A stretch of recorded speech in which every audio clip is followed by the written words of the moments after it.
Good morning. તમારી બાજુમાં જે બેઠા છે એમને કહો, પ્રભુની શાંતિ તમારી સાથે રહો. આપણે હવે હાય અને હેલોમાં આવી ગયા છે. પ્રભુ ઈસુએ પોતાના શિષ્યોને કીધેલું કે જ્યારે તમે કોઈ ઘરે જાઓ ત્યારે એવું કહેવાનું કે પ્રભુની શાંતિ આ ઘરમાં આવે, અને એ રીતે એકબીજાને ગ્રીટ કરવાનું. એ પ્રભુનું વચન આપણને શીખવાડે છે, અને એ જ રીત આપણે શીખીએ અને જ્યારે પણ મળીએ ત્યારે કહીએ પ્રભુની શાંતિ તમારી સાથે રહો. અને આ રીતે આપણે કહેતા શીખવું જોઈએ. ઓકે, આજે આપણે પ્રભુનું વચન જે જોવાના છે, ગલાતીનો પત્ર તેનો 5મો અધ્યાય અને 13 થી 15 વચનો આપણે વાંચ્યા છે. લાસ્ટ ટાઈમ જ્યારે મેં પ્રભુનું વચન આપ્યું ત્યારે વચનનો વિષય હતો એકબીજાનું સહન કરો. એટલે છૂટ્યા પછી ઘણા બધા પતિઓ મને મળ્યા કે સાહેબ હજુ અમારે કેટલું સહન કરવાનું, અમે તો ઓલરેડી સહન કરી રહ્યા છે. ઓકે, પ્રભુનો આભાર માનીએ છીએ ઈશ્વરના વચનને માટે. આજે એક બીજા વિષય પર આપણે મનન કરવાના છે, અને વિષય છે પ્રેમથી એકબીજાની સેવા કરો. અને એના ઉપર આજે પ્રભુનું વચન આપણે શીખવા માંગીએ છીએ, અને મારી પ્રાર્થના છે, આશા છે કે પ્રભુ આજના વચનથી આપણ દરેકને ઉત્તેજન પૂરું પાડશે. બીજા વિશ્વયુદ્ધ દરમિયાન જાપાને અમેરિકાનું એક વિમાન તોડી પાડ્યું હતું. બીજા વિશ્વયુદ્ધ દરમિયાન જાપાને અમેરિકાનું એક વિમાન તોડી પાડ્યું હતું, અને એનો જે પાયલોટ હતો એ કોઈક રીતે બચવામાં સફળ થાય છે અને પેરાશૂટ લઈને વિમાનમાંથી કૂદી પડે છે. અને જાપાનની બાજુમાં જે બીજો ટાપુ છે ત્યાં એ ધીરે ધીરે લેન્ડ કરે છે. અને જ્યારે નીચે આવે છે ત્યારે એને ખબર પડે છે કે હું જે ટાપુ પર ઉતરી રહ્યો છું એ ટાપુ તો માનવભક્ષી લોકોનું રહેઠાણ છે. પછી એણે મનમાં વિચાર્યું કે દુશ્મનોના હાથે મરવું એના કરતા માનવભક્ષી લોકો મને મારીને ખાઈ જાય તો વાંધો નથી. અને એવા વિચાર સાથે એ પાયલોટ ધીરેથી એ ટાપુની અંદર ઉતરી રહ્યો છે. હજુ જમીન પર અડ્યો નથી, પણ ઉતરીને આવી રહ્યો છે. એટલામાં આદિવાસીઓનું મોટું ટોળું આવે છે દોડીને, અને એને પકડી લે છે. નીચે અડવા નથી દેતા, પકડી લે છે. અને પકડીને એ જે આખી વસ્તી જે જગ્યાએ રહેતી હતી જંગલમાં, ત્યાં એને લઈ જાય છે. અને પેલો પાયલોટ વિચારતો તો, અમેરિકન પાયલોટ, કે હવે મારું પતી ગયું, હવે આ લોકો મને મારી નાખશે, રાંધીને મને ખાઈ જશે, હવે આપણું જીવન પૂરું થઈ ગયું, પતી ગયું હવે.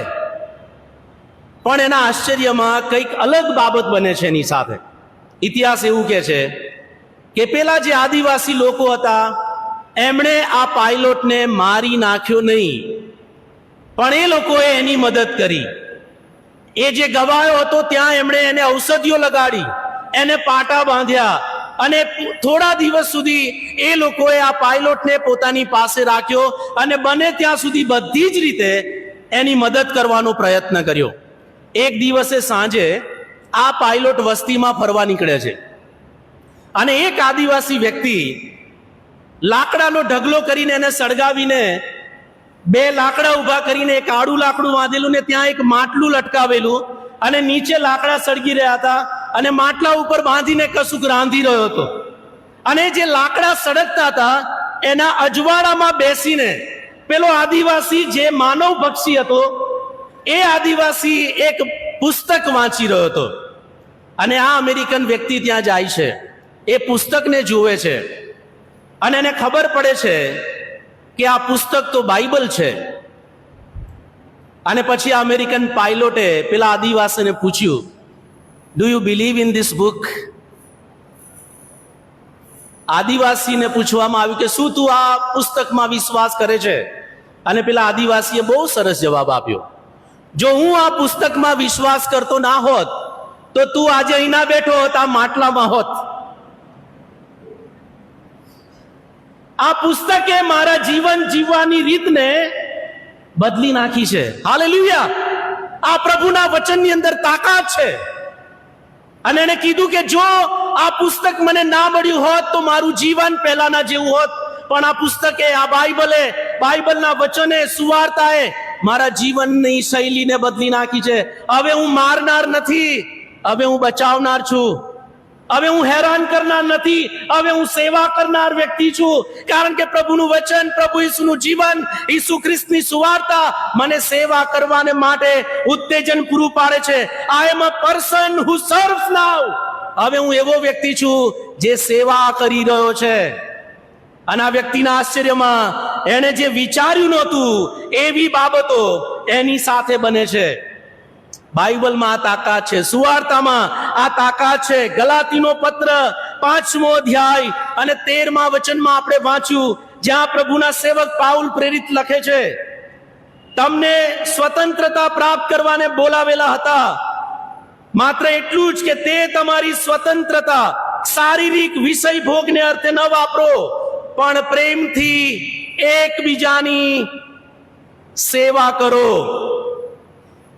બાજુવાળાને કહો, પ્રેમથી એકબીજાની સેવા કરો. ભલે તમારા પતિ પત્ની હોય, કહેજો ઘેર જઈને સેવા કરવાની. તમારે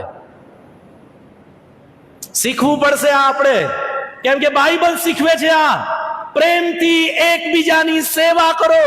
અને એના માટે પરમેશ્વરે આપણને મંડળીની અંદર જોડ્યા છે, એના માટે પરમેશ્વરે આપણને બદલ્યા છે અને મંડળીના એક અવયવ તરીકે સ્વીકાર્યા છે. અને આપણી જવાબદારી છે કે આપણે એકબીજાની સેવા કરીએ. Serve one another with love. If there is no love, you can not serve. જો તમારામાં પ્રેમ ના હોય તો તમે સેવા ના કરી શકો. અને સેવા કરવા માટે સૌથી પહેલા પ્રેમ આપણામાં આવે, એ બહુ જરૂરી છે.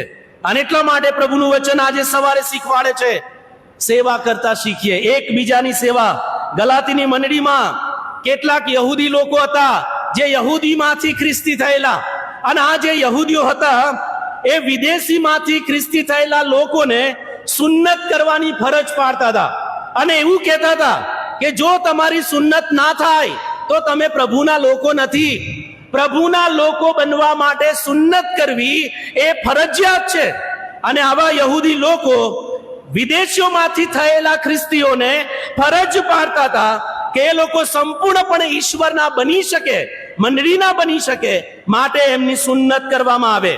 બીજા શબ્દોમાં, ખ્રિસ્તમાં આવ્યા પછી નિયમને આધીન રહેવાનું, ખ્રિસ્તમાં આવ્યા પછી જૂના કરારને પાડવાનો, મૂસાના નિયમશાસ્ત્રને પાડવાનું, અને જે જુસરી જેનાથી તમને સ્વતંત્ર કરવામાં આવ્યા છે એ જુસરી ફરીએ ઊંચકીને જ ફરવાનું, એવી વાત યહૂદીઓ શીખવતા હતા.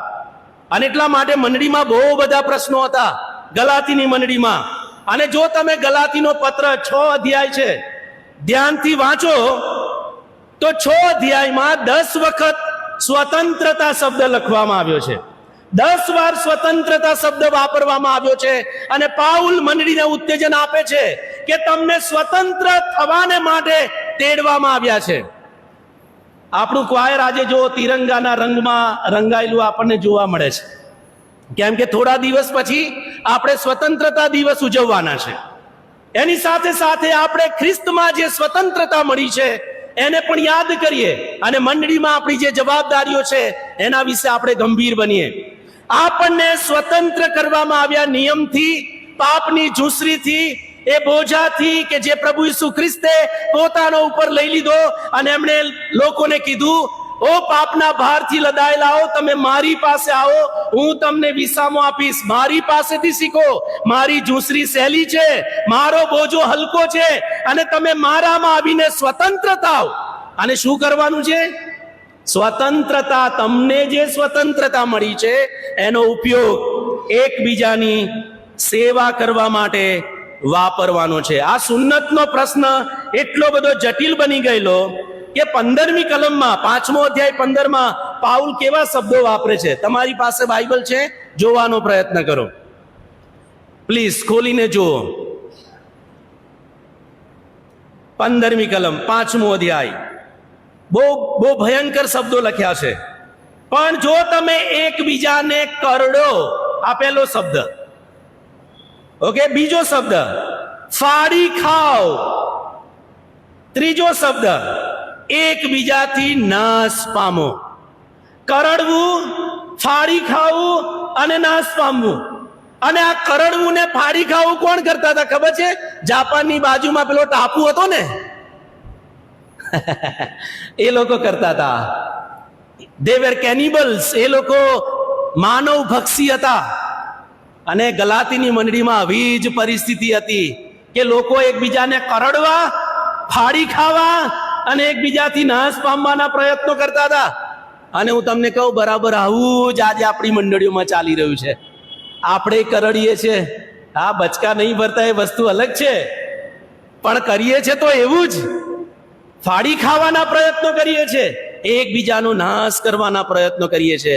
અને યાદ રાખજો, ઈશ્વરે આપણને એના માટે મંડળીમાં નથી જોડ્યા. પ્રભુનું વચન છે, તમારી સ્વતંત્રતાનો એવી રીતે ઉપયોગ કરો કે તમે એકબીજાની સેવા કરો. સેવા કરવા માટે આપણને મંડળીની અંદર જોડવામાં આવ્યા છે. પણ આજે મંડળીના લોકો જાણે કે માનવ ભક્ષી થઈ ગયા છે એવું લાગી રહ્યું છે. બહુ અઘરું લાગશે, કપરું લાગશે, પણ આ એક વાસ્તવિકતા છે. અને આપણે સ્વીકારીને સેવા કરવા માટે તૈયાર થવાનું. એટલે પાઉલ કહે છે, તમારી સ્વતંત્રતાનો ઉપયોગ એકબીજાની સેવા કરવા માટે વાપરો. જેઓ ખ્રિસ્તમાં સ્વતંત્ર થયા તેઓએ જગતને ઉથલ પાથલ કરી નાખ્યું છે.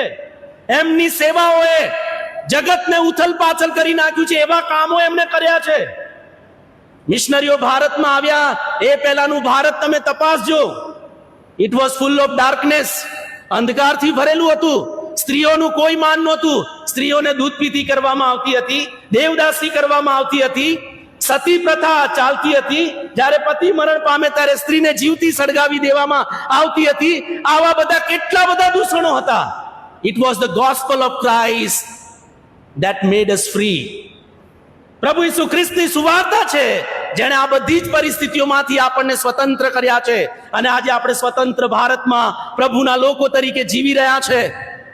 અને એની પાછળ જેઓ ખ્રિસ્તમાં સ્વતંત્ર થયા અને બદલાણ પામ્યા એવા લોકોની સેવાઓ છે, જેમણે પોતાના દેશો છોડી દીધા અને આવા અંધકાર ભર્યા જગતમાં આવ્યા, દેશમાં આવ્યા, દુઃખો સહન કર્યા, સતાવણીઓ વેઠી, તકલીફો વેઠી, ઓછી સવલતોમાં રહ્યા, જેથી કરીને તમને ને મને તારણ મળે અને આપણે સ્વતંત્ર થઈએ અને પછી એક બીજાની સેવા કરીએ.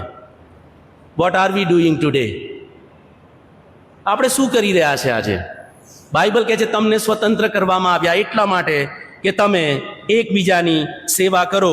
જેવો સેવા કરે છે તેઓ સાથી માણસોનું કલ્યાણ અને હિત શોધે છે. એમને મુશ્કેલીમાં મૂકતા નથી.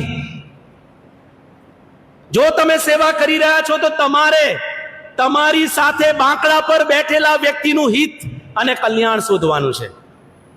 Seek good of others. બીજાનું ભલું ઈચ્છો. આ સેવા કરવાનું એક કારણ છે.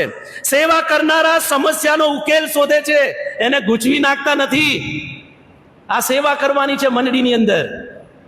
જેઓ સેવા કરે છે તેઓ બીજા માટે પોતાનો ભોગ આપે છે, બીજાનો ભોગ લઈ લેતા નથી. Are you listening? સાંભળો છો? તમને સ્વતંત્ર કરવામાં આવ્યા છે કે તમે સેવા કરો, બીજાના માટે ભોગ આપવાનો. મધર ટેરેસા બહુ સારા સમૃદ્ધ દેશમાં રહેતા હતા, ત્યાં એમનો જન્મ થયેલો. C left everything and came to India. બધું છોડીને ભારતમાં આવ્યા. અનાથો, જરૂરિયાતમંદો, કચરાની ટોપલીમાં જે બાળકોને ફેંકી દેવામાં આવે એવા બાળકોને લઈ જઈને આશ્રમોમાં એમણે મોટા કર્યા. એમણે સેવા કરી, ભોગ આપીને સેવા કરવાની. ને મંડળીમાં આપણે આ જ કરવાનું છે. ગ્રેહામ સ્ટેઇન્સ, જેમને એમના બંને દીકરાઓની સાથે જીવતા સળગાવી દેવામાં આવ્યા, ઓસ્ટ્રેલિયાના વતની હતા, સમૃદ્ધ દેશના વતની. આજે આપણે આપણા દીકરા અને દીકરીઓને ઓસ્ટ્રેલિયા, ન્યુઝીલેન્ડ, કેનેડા, અમેરિકા, યુરોપની કન્ટ્રીઓમાં મોકલીએ છીએ. કેમ? એટલા માટે કે આપણા બાળકો સુખી થાય, સમૃદ્ધ થાય. પણ યાદ રાખજો, એવા લોકો હતા જેમણે બધું જ ભોગ આપીને આપણી સેવા કરવા માટે આ ભારતમાં આવ્યા, કે સ્વતંત્ર ભારત એ સમૃદ્ધ બને, આશીર્વાદિત બને, મંડળીઓ મજબૂત થાય અને જે પ્રભુની અંદર આવે સ્વતંત્ર બને, એ મંડળીની અંદર રહીને સેવા કરે. અને એના માટે એ લોકોએ ભોગ આપ્યો. સ્ટેઇન સ્વામી જે આદિવાસીઓના હક માટે લડી રહ્યા હતા, રિસેન્ટલી થોડા સમય પહેલા જેલની અંદર પૂરવામાં આવેલા અને જેલમાં એમનું મરણ થયું. એમનો પોતાનો કોઈ સ્વાર્થ નહોતો એ સેવા પાછળ. એમની સેવા પાછળનો એક જ ધ્યેય હતો કે આદિવાસીઓને જેઓ દબાયેલા છે, કચડાયેલા છે, એવા લોકોને એમનો હક મળે. અને એના માટે એમણે ઘણું બધું સહન કર્યું. ઘણા કહે છે ને સેવામાં તો મેવા હોય છે. હું 2002 થી સેવા કરું છું, મને આજ સુધી કોઈને કાજુ બદામ નહીં આપ્યા. ઈસુની સેવા કરવાની પ્રભુ કહે છે મારી પાછળ આવો, વધસ્ત મુચકીને ચાલજો. જે વધસ્ત મુચકીને ચાલતો નથી એ મારો શિષ્ય થઈ શકતો નથી. તમને સ્વતંત્ર કરવામાં આવ્યા એટલા માટે કે તમે એકબીજાની સેવા કરો. અને આવી સેવાઓ એ જ લોકો કરી શકે છે જે સુવાર્તાના મૂળ સત્યને સમજે છે, જેણે સુવાર્તાના મૂળ સત્યને સ્વીકાર્યું છે અને જે સુવાર્તાના મૂળ સત્યની અંદર પોતાના જીવનને જીવી રહ્યો છે. એવો જ વ્યક્તિ આવી સેવાઓ કરી શકે છે. આજે દુનિયાના બધા જ લોકો સમસ્યાઓથી ત્રસ્ત છે, હેરાન થઈ રહ્યા છે. આપણે સમસ્યાઓથી, કેટલી બધી સમસ્યાઓ, ગરીબી, બેકારી, આતંકવાદ, ક્લાઇમેટ ચેન્જ અને ઘણું બધું, એનાથી આપણે બધા જ ત્રસ્ત થઈ રહ્યા છે. અને એટલે બધાને એવા દેશો જોઈએ છે, એવા સ્થળો જોઈએ છે જ્યાં સમૃદ્ધિ હોય, શાંતિ હોય, જીવનનું મૂલ્ય હોય, જ્યાં એમનું જીવન ધોરણ ઊંચું આવે. અને એવા દેશોમાં રહેવાનું આપણે પસંદ કરીએ છીએ. અને એટલે UK, USA, Canada, Australia, New Zealand આપણે બધાએ જવું છે. કેમ જવું છે? આ દેશો વિકસિત છે, જીવનનું મૂલ્ય ત્યાં છે. અગાઉની પેઢીઓએ સુવાર્તાના સત્ય પર આ દેશોને બાંધ્યા છે. આ દેશો એમને સમૃદ્ધ નથી. આ દેશો એટલા માટે સમૃદ્ધ છે કેમ કે બાઇબલના, સુવાર્તાના, પ્રભુ ઈસુ ખ્રિસ્તના સત્ય ઉપર આ દેશોને સ્થાપવામાં આવ્યા છે. એનો વહીવટ બાઇબલના આધારે થઈ રહ્યો છે. અને એટલા માટે આ દેશો વિકસિત છે. અને ખ્રિસ્તમાં જે સ્વતંત્રતા છે એનો આશીર્વાદ તેઓ માણી રહ્યા છે. આપણે આપણા દેશને, આપણી મંડળીને આવી બનાવવા માંગતા નથી, પણ આપણે શું કરીએ છીએ? આપણે બીજે જઈને એના ભાગીદાર થવા માંગીએ છીએ. લેટ અસ સર્વ વન અનધર. આવો આપણે એકબીજાની સેવા કરીએ, આપણી મંડળીને સમૃદ્ધ બનાવીએ, આપણા સમાજને સમૃદ્ધ બનાવીએ અને એવું કામ કરીએ જેથી કરીને આપણો દેશ સમૃદ્ધ બને. અને ભારતની સ્વતંત્રતામાં ખ્રિસ્તીઓનો જે ફાળો છે એ ફાળો આજે જો આપણે એવી રીતે સેવાઓ કરીશું તો આજે પણ દેખાશે. વૈદ્યકીય ક્ષેત્રે, શિક્ષણના ક્ષેત્રે ભારતની અંદર ખ્રિસ્તીઓએ જે યોગદાન આપ્યું છે એવું યોગદાન બીજા કોઈ સમાજે આપ્યું નથી. આજે આપણે ક્યાં આવીને ઊભા છે? આપણા બાપ દાદાઓએ, મિશનરીઓએ જે સેવાઓ કરી એની સરખામણીમાં આજે આપણી મંડળીઓ ક્યાં છે? Are we serving the Lord? Are we serving each other? આપણે એકબીજાની સેવા કરી રહ્યા છે? પ્રભુનું વચન કહે છે તમને સ્વતંત્ર કરવામાં આવ્યા એટલા માટે કે તમે એકબીજાની સેવાઓ કરો. પણ હું તમને કહું, મંડળી આજે આ સુવાર્તાના સત્યથી જોજનો દૂર છે. મંડળી જ સુવાર્તાના સત્યથી જોજનો દૂર છે. સુવાર્તા અને સેવા આજે મંડળીની અંદર જોવા મળતા નથી. આજે મંડળીમાં એડમિનિસ્ટ્રેશન અને બીજી બધી વાતો ચાલે છે. સ્ટીરિયોટાઇપ આપણી ભજન સેવાઓ થઈ ગઈ છે. There is no life in worship service. આરાધનામાં જીવન જોવા મળતું નથી. એનું કારણ એ છે કે સુવાર્તાના સત્યને આપણે બાજુ ઉપર મૂકી દીધું છે. અને એટલા માટે સત્ય તરફ આપણે પાછા આવવાની જરૂર છે. કલ્યાણ, ઉકેલ અને ભોગ આ બધું આજે મંડળીઓની અંદર જોવા મળતું નથી. મંડળીમાં એકબીજા પ્રત્યે સેવા કરવાની ભાવના આજે આપણને જોવા મળતી નથી. દુનિયાનો ઇતિહાસ તપાસો જઈને. સારા સમાજની રચના માટે ખ્રિસ્તીઓએ બહુ મોટું યોગદાન આપ્યું છે. આજે તમે આધુનિક દુનિયામાં જીવો છો ને, જે આધુનિક બાબતોનો ઉપયોગ કરો છો, સાધનોનો ઉપયોગ કરો છો, એની પાછળ ખ્રિસ્તીઓનું બહુ મોટું યોગદાન છે. અને કેટલાક યોગદાનો મેં લખ્યા છે, શાંતિથી સાંભળજો. બધા નથી લખ્યા, પણ કેટલાક લખ્યા છે જેથી કરીને તમને ખબર પડે. Steam engine, train, car, bus, plane, Uber, Ola, bullet train, autopilot, electric car, Boeing, Airbus, આ બધું ખ્રિસ્તીઓએ માનવજાતની સેવા માટે આપ્યું. શિક્ષણના ક્ષેત્રમાં જઈએ તો સામાન્યમાં સામાન્ય લોકોને શિક્ષણ મળે એના માટે ખ્રિસ્તીઓ સમાજમાં શિક્ષણની સેવા લાવ્યા, જેનો ઉપયોગ માત્ર સમાજના દબાયેલા અને કચડાયેલા લોકોએ જ ના લીધો, પણ જે લોકો જ્ઞાની હતા ભારતમાં, એવા જ્ઞાની લોકોએ પણ મિશનરીઓની આ સેવાઓનો ભાગ લીધો, ઉપયોગ કર્યો. સ્વામી વિવેકાનંદ, મહર્ષિ અરવિંદ, સરદાર પટેલ, વીર સાવરકર, રાજા રામ મોહન રોય, સુભાષ બાબુ, ભગતસિંહ, તિલક, ગાંધી, નહેરુ, જીના, કેટલાક બધા લોકો જેને આપણે નામથી ઓળખીએ છીએ આજે, આ બધા જ ક્રાંતિકારીઓ, રાજાઓ આ બધાઓએ મિશનરીઓની સેવાનો ઉપયોગ કર્યો અને આ આધુનિક ભારતની રચનામાં સેવાઓ કરી. અને આજે પાઉલ પ્રેરિત તમને મને કહી રહ્યા છે, એકબીજાની સેવા કરો, એના માટે તૈયાર થાવ. દુનિયાની શોધખોળો જોઈએ.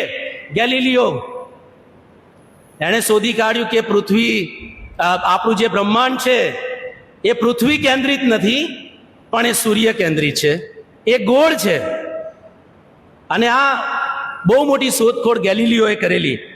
ન્યૂટન સફરજન તો દર વખતે નીચે પડતા હતા, પણ આવું વિચારનારો એક ખ્રિસ્તી વ્યક્તિ જ હતો કે નીચે જ કેમ પડ્યું?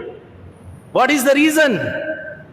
ખ્રિસ્તી વ્યક્તિ. Graham Bell, Edison, Thomas, Maxwell, Steve Jobs, Elon Musk, કોણ છે આ બધા જેમણે આધુનિક દુનિયા આપણને આપી?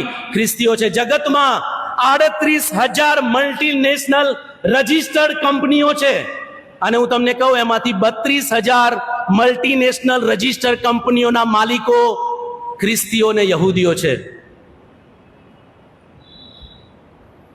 ATM, cashless system, GST, right to information જેને આપણે આરટીઆઈ કહીએ છીએ, સોલાર સિસ્ટમ, એરલાઇન્સ, હોટેલ્સ, ઊંચી બિલ્ડિંગો, રેડ ક્રોસ થી યુનિસેફ સુધીની ચેરિટી સંસ્થાઓ ખ્રિસ્તીઓ ને યહૂદીઓની છે. Bill Gates, Warren Buffett, Mark Zuckerberg આવકનો મોટા ભાગનો ભાગ દાનમાં આપી દે છે. આ સમજણ ક્યાંથી આવી? આપણા દેશના ઉદ્યોગપતિઓ બહુ મોટા બંગલાઓ લૂંટવામાં અને એમાં પડ્યા છે, જ્યારે ખ્રિસ્તી જગતના લોકો પૈસા કમાઈને મોટા ભાગનો ભાગ સેવામાં આપી દે છે. ક્યાંથી આવે છે આ માનસિકતા? It comes from the gospel of Jesus Christ. પ્રભુ ઈસુ ખ્રિસ્તની સુવાર્તામાંથી આ વિચાર આવે છે. આધુનિક ભારતના નિર્માણમાં ખ્રિસ્તીઓએ બહુ મોટું, આધુનિક દુનિયાની બંધારણમાં ખ્રિસ્તીઓએ બહુ મોટું યોગદાન આપેલું છે. તમારી ને મારી સેવાઓ આજે ક્યાં છે? પાઉલ પ્રેરિત આપણને યાદ કરાવે છે, એકબીજાની સેવા કરો. તમે સવારે ઉઠીને ટૂથબ્રશ વાપરો છો ને, અને રાત્રે સૂતા પેલા નાઇટ બલ્બની સ્વિચ પાડો છો? સવારથી માંડીને સાંજ સુધી જેટલું વાપરો છો એ બધું શોધનારા ખ્રિસ્તીઓ અને યહૂદીઓ છે. હાલેલુયા. એકબીજાની સેવા કરીએ. ચશ્મા મને તો હમણાં જ આયા. ઘડિયાળ, internet, mobile, computer, TV, fridge, oven, stove, gas, scooter, car, camera, printer, cement, washing machine, detergent, સાબુ, cinema, ball pen, printing press, paper, textile મિલો, satellite, missile, gun, hitech surgery, anaesthesia, blood report, chemotherapy, metal detector, chocolate, ice cream. આપણે ખાઈએ છીએ, પણ કોણે શોધ્યું એ તો જાણીએ. જ્યારે ખાવ ને ત્યારે કહેજો, પ્રભુ તમારા લોકોને આવી બુદ્ધિ આપી માટે અમે તમારો આભાર માનીએ છીએ. Hallelujah. Lathe, laser, taxi, bike, police, university, CCTV camera, sports, contact lens, shoes, nail polish બહેનો યુઝ કરે છે, lipstick, hair dye, waxing, sunscreen cream, sound system, loud speaker, organ transplant, colour, call bell, lift and so many other things, જેનું list મેં નથી લખ્યું. તમે જે બાંકડા પર બેઠા છો ને, એ પશ્ચિમની દુનિયાએ જ આપ્યા છે, ને તો આપણે તો પલાઠીવાળી નીચે જ બેસતા હતા. બાઇબલ કહે છે એકબીજાની સેવા કરો. આ ખ્રિસ્તીઓએ યોગદાન આપ્યું, સેવા કરી, જેથી કરીને આધુનિક દુનિયાની રચના થઈ શકે. વોટ્સએપ, ફેસબુક, ટ્વિટર જે આપણે મફતમાં વાપરીએ છીએ, એ પણ ખ્રિસ્તી ને યહૂદી લોકોએ આપણને આપ્યું. કેમ હું કહું છું આ બધું? તમને એવું થતું હશે કે આ સાહેબ કેમ આ બધું વાંચી રહ્યા છે? હું તમને એ જ કહેવા માંગુ છું કે we are cold two serve the society and the church and also one another. સમાજની સેવા માટે, મંડળીની સેવા માટે અને એકબીજાની સેવા કરવા માટે પ્રભુએ તમને ને મને તેડ્યા છે. અને આપણે આપણી સ્વતંત્રતાનો ઉપયોગ એકબીજાની સેવા કરવા માટે વાપરવાનો છે. પાઉલ પ્રેરિત મંડળીને પત્ર લખતા કહે છે, પ્રેમથી એકબીજાની સેવા કરો. આપણે એવી રીતે સેવા કરીએ કે આપણો જે સમાજ છે એ ભ્રષ્ટાચાર મુક્ત સમાજ બને, અને એના માટે ખ્રિસ્તીઓએ યોગદાન આપવું પડશે. બાઇબલ કહે છે તમે જગતનું મીઠું છો. મીઠાનું કામ શું? મીઠું પ્રિઝર્વેટિવ છે, ખબર છે તમને? મીઠું પ્રિઝર્વેટિવ છે, એ બગાડ નથી થવા દેતું. આગલા દિવસે ચિકન લાઈન મૂકો ને તો મીઠાનું મોવણ કરવું પડે ને, તો બીજા દિવસે ગંધાઈ ના ખવાય. મીઠું એ પ્રિઝર્વેટિવ છે ને પ્રભુએ તમને મીઠું કયા છે. You have to preserve the church, society and administration. આપણે પ્રિઝર્વ કરવાનું છે, ટકાવી રાખવાનું છે, સેવા કરવાની છે. એના માટે પ્રભુએ આપણને તેડ્યા છે. પ્રભુએ આપણને અજવાળું કયા, જે અંધકારનું છે એને આપણે પ્રગટ કરવાનું અને અજવાળું ફેલાવવાનું બીજાના જીવનોમાં. બીજાની જિંદગી આપણા જીવનથી અજવાળારૂપ બને એના માટે આપણે કરવાનું. પ્રથમની મંડળીના લોકો એકબીજાની સેવા કરતા હતા, પોતાનું સર્વસ્વ આપી દેતા હતા. પ્રેરિતોના કૃત્યો 2, 3, 4 અધ્યાય તમે વાંચજો, હું વંચાવતો નથી. બાઇબલ કહે છે જેની પાસે જે હતું એ જઈને વેચી દેતા હતા અને લાવીને પ્રેરિતોની આગળ મૂકતા હતા, અને જેને જે પ્રમાણે જરૂરિયાત હતી એ પ્રમાણે એને આપી દેવામાં આવતું હતું. કેમ? એટલા માટે કે મંડળીના લોકોની સેવા થઈ શકે. જો તમે પાસ્ટોરેટ કમિટીમાં છો ને તો ધન્ય છે તમને કે તમને આવી સેવા કરવાની તક મળી છે. એકબીજાની સેવા કરવાની, મંડળીને બાંધવાની, લોકોને ઊભા કરવાના, જ્યાં પ્રશ્નો હોય ત્યાં ઉકેલ શોધવાનો, સમાધાન શોધવાનું અને લોકોને પ્રભુમાં મજબૂત કરવાના. આ મંડળીનું કામ છે, એકબીજાની સેવા કરવાનું. બારનાબાસ હતો, એની પાસે થોડી જમીન હતી. બાઇબલ કહે છે એને જમીન વેચી દીધી અને નાણું લાવીને પ્રેરિતોના પગ આગળ મૂકી દીધું. બારનાબાસ, એના લીધે પાઉલ પ્રેરિત આપણને મળ્યા, કેમ કે એને ઉત્તેજન આપવાની સેવા કરતો હતો. He was a man of encouragement. ઉત્તેજન આપનાર વ્યક્તિ હતો કે બીજાને ઉત્તેજન આપવું એ પણ સેવા છે. કોઈ નિરાશ છે, જાઓ જઈને બેસો એની સાથે, ઉત્તેજન આપો, સારા શબ્દો કરો. ને બાઇબલ કહે છે એફએસીનો પત્ર 4 અધ્યાય 30 અને 31 કલમ આપણે વાંચે તો કહે છે તમારું બોલવું એવું કૃપાયુક્ત સલોણું હોય કે સાંભળનારનું શું થાય? બોલો ને, કલ્યાણ થાય. બાજુવાળાને કહો બીજાનું કલ્યાણ કરીએ. અમુક લોકો નથી કહેતા તમારે કલ્યાણ નહીં કરવું. મંડળીની સેવા કરવાની છે વાલાઓ આપણે, અને એના માટે પ્રભુએ આપણને તેડ્યા છે. એકબીજાની સેવા કરીએ. અનાનિયા અને સાફીરા હતા જેમણે સમાજને ભ્રષ્ટ કરવાનો પ્રયત્ન કરેલો, જૂઠું બોલ્યા અને પેલું ગામઠી ભાષામાં કહે ને હલવાઈ ગયા. પછી 2 જણા હલવાઈ ગયા અને એક જ દિવસે મરણ પામ્યા. આ સેવા કરનારો સમાજ છે વાલાઓ, જે બીજાના જીવનની અંદર સારું શોધે છે, બીજાનું જીવન ધોરણ ઊંચું આવે, અપલિફ્ટ કરવામાં આવે, એના માટેના પ્રયત્નો ખ્રિસ્તી જગતે કર્યા છે, કરતું આવ્યું છે. અને we have to continue it. આપણે એને સતત આગળ લઈ જવાનું છે. એના માટે જ ખ્રિસ્તી સમાજ અસ્તિત્વમાં છે. પ્રભુ ઈસુએ સેવા કરી, તમારે ને મારે એ જ સેવા કરવાની છે. પ્રેરિતોના કૃત્યો 4:32 લખ્યું છે મારું પોતાનું છે એવું કોઈ કહેતું નહોતું. આ મારું મારું એવું કોઈ નહોતું કહેતું ત્યારે મંડળીઓમાં. આ તો અત્યારે બધું ચાલુ થયું છે. ત્યારે આવા કોઈ નહોતા કે આ તો મારું છે. અને અત્યારે તો એવું ચાલે છે કે મારું એ મારું અને તારું એ મારું. અત્યારે આવી માનસિકતાથી આપણે મંડળીઓમાં કામ કરી રહ્યા છે. સેવા કરવાની છે આપણે. પ્રભુએ સેવા કરવા માટે આપણને જોડ્યા છે. પ્રભુના એક સેવક ડોક્ટર વિશાલ મંગલવાડી, કેટલાય નામ સાંભળ્યું છે વિશાલ મંગલવાડીનું, બહુ જાણીતા છે તે. 1983માં એમને હોલેન્ડની અંદર પ્રવચન આપવા માટે બોલાવેલા અને હોલેન્ડની અંદર ગયા, પ્રવચન આપ્યું. અને જે વ્યક્તિના ઘરે રોકાયા હતા એ યજમાને એમને સાંજે કીધું કે ચલો આપણે દૂધ લઈને આવીએ, ચાલતા જઈએ, એટલે આપણું વોકિંગ પણ થઈ જાય. અને બંને જણ ચાલતા ચાલતા ડેરીએ ગયા. 1983ની વાત છે આ. ચાલતા ચાલતા એ લોકો ડેરીએ ગયા અને ડેરીમાં એક જ સ્ત્રી કામ કરતી હતી. ત્યાં 100 ગાયો બાંધેલી હતી અને બધી ગાયોના જે આંચળ હોય એમાં મશીન લાગેલા અને મશીનથી દૂધ દોવામાં આવતું હતું અને ડાયરેક્ટ એ મશીનમાં પડે, એને શુદ્ધ કરવામાં આવે અને પછી જેને દૂધ જોઈએ એ પોતાની રીતે લઈને જતું રહે.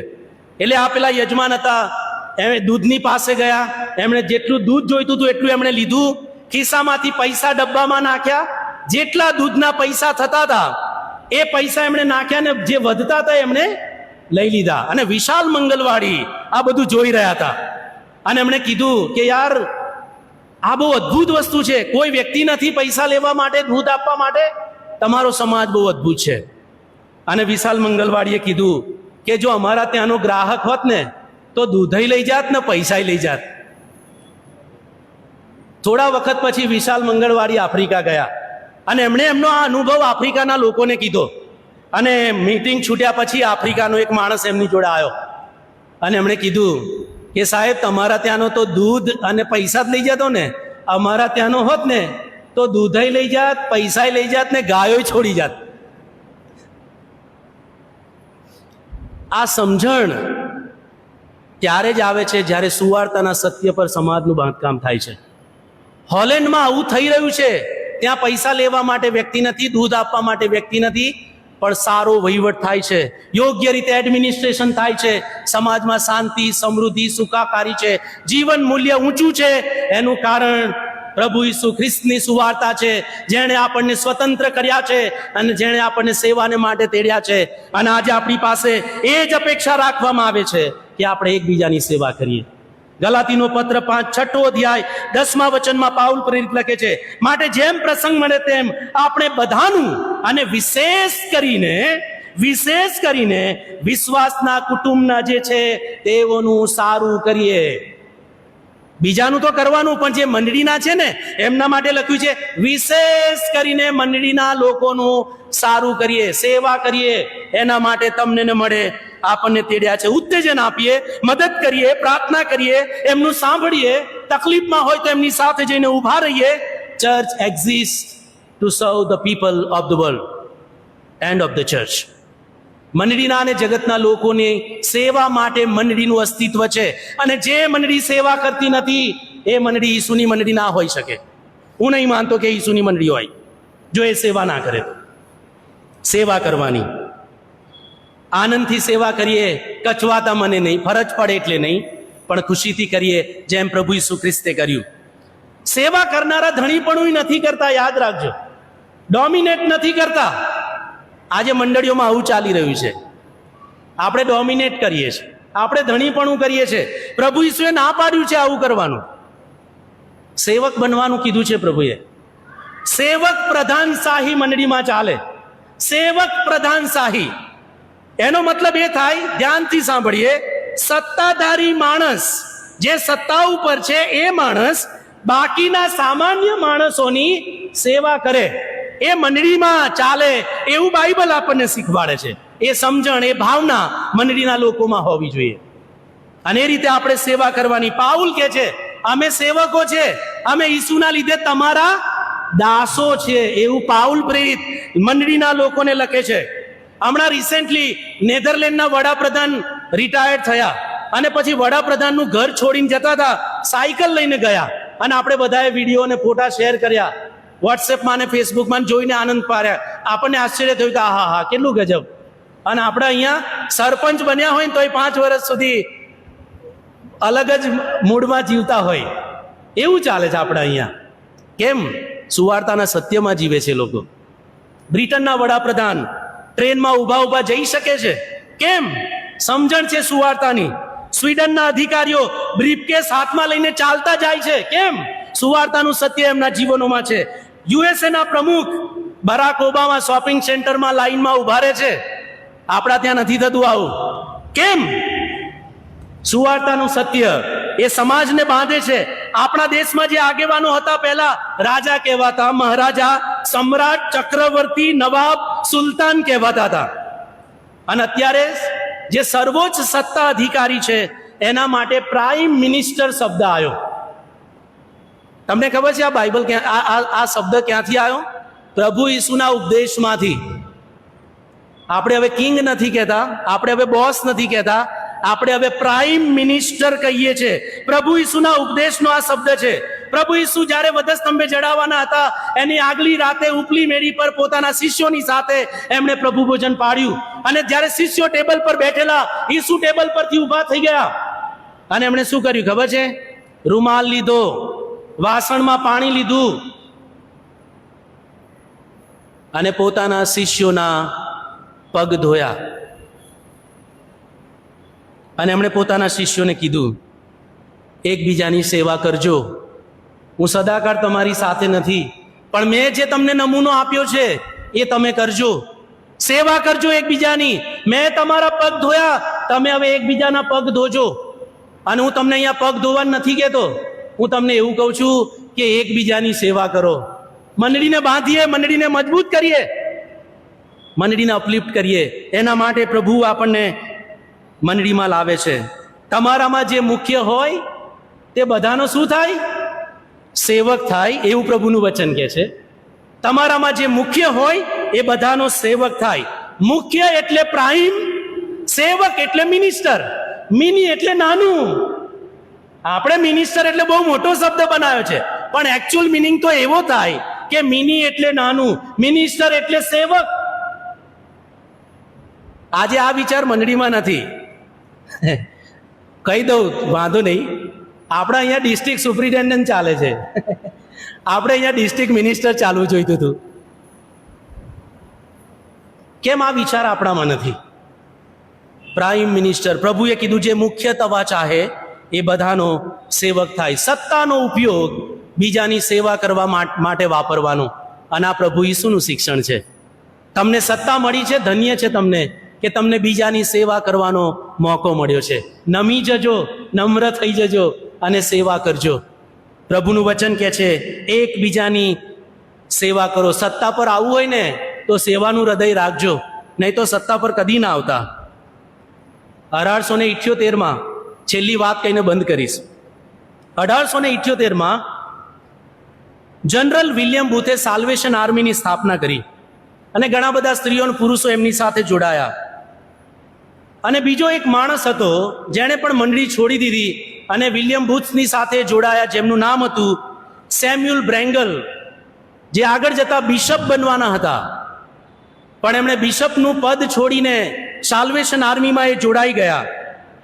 અને જ્યારે સાલ્વેશન આર્મીમાં જોડાયા અને વિલિયમ બુથની પાસે ગયા, ત્યારે વિલિયમ બુથે એમને કીધું કે સેમ્યુઅલ, અત્યાર સુધી તમે બોસગીરી કરી છે, પણ જો મારી સાથે સેવા કરવી હોય તો જે લોકો મારી સાથે આવ્યા છે સાલ્વેશન આર્મીમાં જોડાવા, એમના કાળા બૂટ તમારે સાફ કરવાના. અને જો એ તમે સાફ કરશો તો હું માનીશ કે તમે સેવા માટે આવ્યા છો. અને સેમ્યુઅલ બ્રેંગલ મનમાં વિચારવા લાગ્યા કે હું એના માટે નથી આવ્યો, હું તો બિશપ કક્ષાનો માણસ, મારે તો આગેવાન બનવાનું, અને હું આ લોકોના કાળા બૂટ સાફ કરું? અને જ્યારે આવો વિચાર કરતા હતા, ઇતિહાસ એવું કહે છે કે એમને પ્રભુ ઈસુનું દર્શન થયું. અને દર્શનમાં એમણે ઈસુને માછીમારોના પગ ધોતા જોયા. માછીમારોના પગ ધોતા એમણે ઈસુને જોયા અને રડવા લાગ્યા. અને એમણે પ્રભુને કીધું, પ્રભુ, તમે માછીમારોના પગ ધોયા, હું એમના કાળા બૂટ સાફ કરીશ. પ્રભુ, હું તમારી સેવા કરીશ. અને આ વિચાર સાથે તેઓ સાલ્વેશન આર્મીમાં જોડાયા, જેનું અસ્તિત્વ આજે આપણા સમયમાં પણ છે. સેવા વગર પ્રભુનું રાજ્ય શક્ય નથી. સેવા વગર સમાજનું ઉત્થાન શક્ય નથી. સેવા વગર સ્વતંત્રતાનો આનંદ એ શક્ય નથી. અને સેવા વગર આપણે સારા સમાજની, સારા મંડળીની આપણે રચના કદી ના કરી શકીએ. એટલા માટે પ્રભુના સેવક ગલાતીઓને પત્ર લખતા મંડળીના લોકોને કહે છે, તમારી સ્વતંત્રતાનો ઉપયોગ પ્રેમથી એકબીજાની સેવા કરવા માટે વાપરો. આવો આપણે સેવા કરવા માટે તૈયાર થઈએ. એકવાર તમારી બાજુવાળાને કહી દો, પ્રેમથી એકબીજાની સેવા કરો. પ્રભુ તમને આશીષ આપે. આમીન.